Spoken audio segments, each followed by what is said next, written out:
Friends, आज का topic बहुत ज़्यादा इम्पोर्टेंट है। आज हम सरफेस केमिस्ट्री में mechanism of micelle formation and cleansing action of soap की स्टडी करेंगे। देखिए, यहाँ पर बात आती है सोप यानी साबुन क्या होता है, किसको बोलते हैं हम साबुन। तो डियर स्टूडेंट्स, एक बात को दिमाग में रखिए आप लोग, sodium and potassium salt of fatty acid, sodium और potassium salt of fatty acid is called soap. वसी अम्लों के सोडियम या पोटेशियम लवण को हम साबुन कहते हैं। अब आपके दिमाग में चल रहा होगा ये फैटी एसिड क्या होते हैं। तो डियर स्टूडेंट्स, ऐसे एसिड जिनमें COOH ग्रुप होता है, एक बार फिर से देखिए, ऐसे एसिड जिनमें COOH ग्रुप होता है उनको हम लोग बोलते हैं फैटी एसिड। याद रहेगा आपको कि ऐसे एसिड जिनमें COOH ग्रुप होता है उसको हम फैटी एसिड और मिनरल एसिड, माफ़ करना, उसको हम फैटी एसिड और वसी अम्ल कहते हैं। ठीक है, चल रही है। अब हम बात करते हैं मिनरल एसिड क्या होता है डियर। तो देखिए, मिनरल एसिड मतलब H2SO4, HNO3, HCl, इनको हम क्या बोलते हैं, मिनरल एसिड। ठीक है, चलिए अब हम बात करते हैं यहाँ पर। देखिए डियर स्टूडेंट्स, ये है यहाँ पर क्लिनजिंग एक्शन ऑफ सोप या फिर मैकेनिज्म ऑफ मिसेल फॉर्मेशन। मैंने आपको बताया, ये देखिए RCOONA, तो यहाँ पर R जो है ये C17H35, यानी कि ये हायर फैटी एसिड है, यानी कि उच्चतर वसी अम्ल है ये। तो इसको हम लोग बोलते हैं क्या, अगर यहाँ पर R की जगह पर C17H35 होगा तो इसको हम लोग बोलेंगे सोडियम स्टीरेट। ठीक है, तो ये जो सोडियम स्टीरेट है ये वाटर के कांटेक्ट में आकर ये इस तरह से आयोनाइज हो जाता है, ये इस तरह आयोनाइज यानी आयनित हो जाता है। अब देखिए, ये RCOO नेगेटिव एंड ये Na पॉजिटिव का फॉर्मेशन होता है। ठीक है, तो ये यहाँ पर RCOO नेगेटिव में ये नेगेटिव पार्ट जो होता है, ठीक है, समझना, ये जो नेगेटिव पार्ट होता है इसको हम बोलते हैं हेड।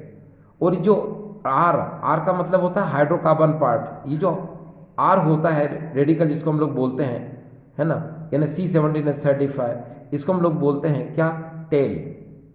ठीक है, COO नेगेटिव क्या बोलते हैं हम, हेड मतलब सर, और आर को हम लोग क्या बोलते हैं, टेल मतलब पूंछ। अब देखिए कैसे, तो मैंने आपसे कहा कि आर यहाँ पर क्या है, C17H35, तो नेचुरली आपको क्या करना पड़ेगा कि देखिए 1 2 3 4 5 6 7 8 9 10 11 12 13 14 15 16 17, ये C17 हो गया। ठीक है, अब आपको क्या करना है, COO नेगेटिव भी जोड़ना है, तो आपने इसमें COO नेगेटिव भी जोड़ दिया। अब ये तो काफ़ी लॉन्ग हो गया, इसको स्मॉल करना चाहें तो आप इसको स्मॉल कर सकते हैं। कैसे, आपने इस तरह से इसको स्मॉल कर लिया। अब जरा देखिए डियर स्टूडेंट्स, यहाँ पर ये नेगेटिव मतलब कौन है, ये COO नेगेटिव को हमने यहाँ पर नेगेटिव में शो कर दिया और इसको हमने कहा हेड मतलब सिर, और ये टेल है यानी पूंछ। तो याद रखना, आपकी जो हेड होता है ये हाइड्रोफिलिक होता है। हाइड्रोफिलिक का मतलब होता है वाटर लविंग यानी कि जल स्नेही। और ये जो टेल है, टेल इसको हम लोग बोलते हैं हाइड्रोफोबिक। क्या बोलते हैं यार इसको, हाइड्रोफोबिक। हाइड्रोफोबिक का मतलब होता है वाटर हेटिंग यानी जल विरोधी। तो भाई जब ये वाटर हेटिंग होगा तो लविंग किसके लिए होगा, अरे भाई हाइड्रोकार्बन के लिए लविंग होगा। जैसे ऑयल है, ग्रीस है, उससे ये क्या करेगा, लव करेगा, यानी उसके साथ क्या करेगा, ये रिएक्ट करेगा। और ये क्या है, हाइड्रोफिलिक है, वाटर लविंग है, तो ये वाटर से क्या करेगा, लव करेगा, वाटर से क्या करेगा, ये रिएक्ट करेगा। तो ये जो आपको नजर आया, ठीक है, ये स्टीरेट आयन है, इसमें नेगेटिव पार्ट को हमने हेड कहा और ये जो टेल है इसको हमने, ये जो हाइड्रोकार्बन है इसको हमने टेल कहा। मैंने आपसे कहा हेड को हम हाइड्रोफिलिक बोलते हैं और जो टेल है इसको हम हाइड्रोफोबिक कहते हैं। ठीक डियर स्टूडेंट्स, देखिए अब बात यहाँ पर ये आती है कि क्लिनजिंग एक्शन ऑफ सोप को और मैकेनिज्म ऑफ मिसेल फॉर्मेशन को हम किस तरह एक्सप्लेन करेंगे। तो डियर स्टूडेंट्स देखिए, हम बात करते हैं यहाँ पर इस तरह। देखिए आप यहाँ पर ये देखिए, सपोज ये कोई एक क्लॉथ है जिस पर कोई ग्रीस, इस तरह से ये ग्रीस और ऑयल लगा हुआ है। देखिए मैं बोल रहा हूँ आपसे, ये कोई एक कपड़ा है जिस पर ग्रीस और ऑयल का ड्रॉप पड़ा हुआ है। ठीक, अब आप क्या करते हैं, इस क्लॉथ को वाटर में भिगोते हैं, ठीक है, और फिर इस पर क्या करते हैं आप, साबुन रब करते हैं, साबुन को रगड़ते हैं या साबुन को लगाते हैं। तो मैंने आपको बताया जब साबुन आप लगाते हो तो क्या होता है कि इस तरह से ये सोप जो है आयोनाइज हो जाता है। अब ये जो RCOO नेगेटिव में ये जो COO नेगेटिव है ये हेड होता है इस तरह से, और ये जो R है, R इसको हमने बोला टेल। तो होता क्या है कि जो कपड़ा है यानी क्लॉथ है जहाँ पर ग्रीस और ऑयल है, उससे जब आप साबुन को रगड़ते हो या साबुन को लगाते हो तो होता यह है कि जो उसका टेल है, किसका, एक बार फिर से देखिए मैं बता दूं आपको, ये देखिए ये ऐसे, ये तो हेड हो गया और ये टेल है। तो टेल आपको पता है ये क्या है, हाइड्रोफोबिक है, लेकिन ये क्या है, ऑर्गेनिक कंपाउंड लविंग है, यानी ग्रीस और ऑयल को ये लव करता है, यानी उसके साथ ही रिएक्ट कर लेगा, ठीक है। और जो हेड है ये वाटर हेटिंग है, ये माफ़ करना, ये वाटर लविंग है, तो ये वाटर से लव करेगा। तो होता क्या है कि जब आप साबुन को लगाते हो तो ग्रीस के अराउंड जो ये सोप और डिटर्जेंट के मॉलिक्यूल हैं ये इस तरह से अरेंज हो जाते हैं, देखिए इस तरह से, यानी कि ये ऑयल है और ग्रीस है, उस ड्रॉपलेट के अराउंड जो सोप और डिटर्जेंट के मॉलिक्यूल हैं यानी साबुन और अपमार्जक के जो अणु हैं वो उस ग्रीस और ऑयल को इस तरह से घेर लेते हैं, ये घेर लिया, ठीक है। ये लिखा हुआ भी है यहाँ पर, स्टेरेट्स आयंस अरेंजिंग अराउंड ग्रीस, यानी इस ग्रीस और ऑयल के चारों तरफ ये इस तरह से स्टेरेट आयन अरेंज हो जाते हैं। क्योंकि आपको पता है कि ये टेल जो है ये ग्रीस और ऑयल के साथ रिएक्ट करेगी, उसके साथ क्या करेगी, अभिक्रिया करेगी। और नेगेटिव आयन क्या है, ये वाटर लविंग है, यानी जल स्नेही है, जो कपड़े में क्या कर रखेगा, उस कपड़े को गीला करके रखेगा, ठीक है। इसकी वजह से ही, नेगेटिव पार्ट की वजह से कपड़ा क्या रहता है, गीला रहता है, क्योंकि वाटर लविंग है।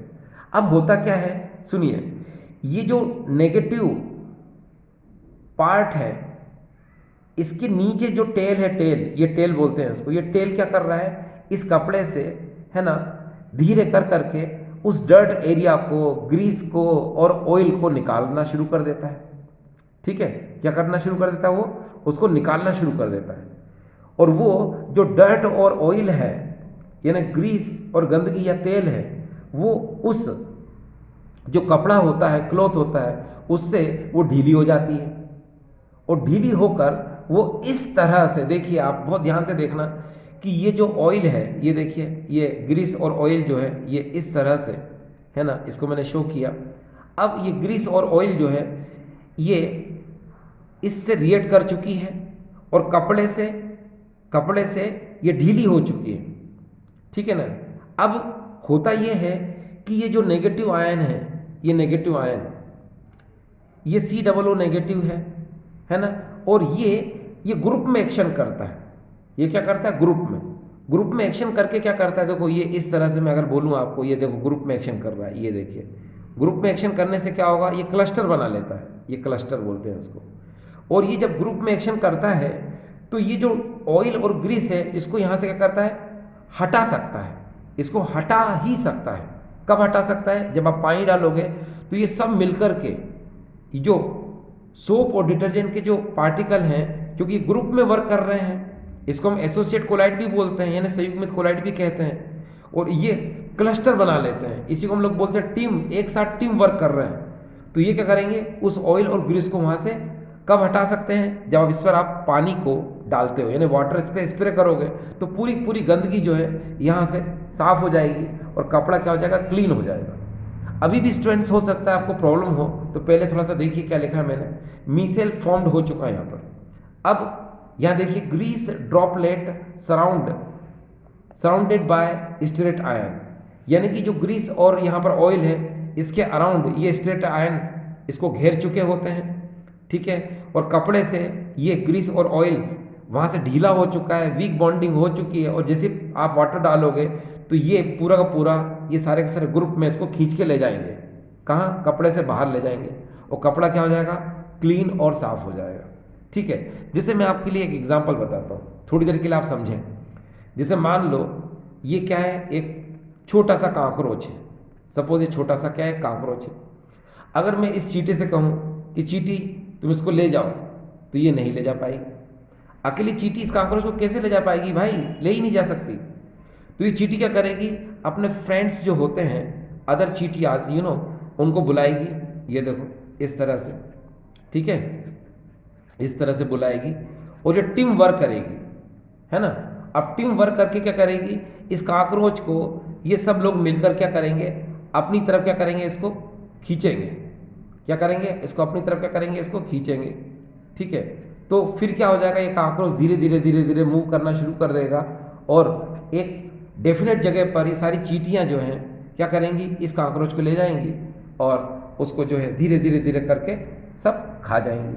तो आपने क्या देखा कि इस काकरोच को अकेली एक चींटी या दो चींटी नहीं ले जा सकती थी।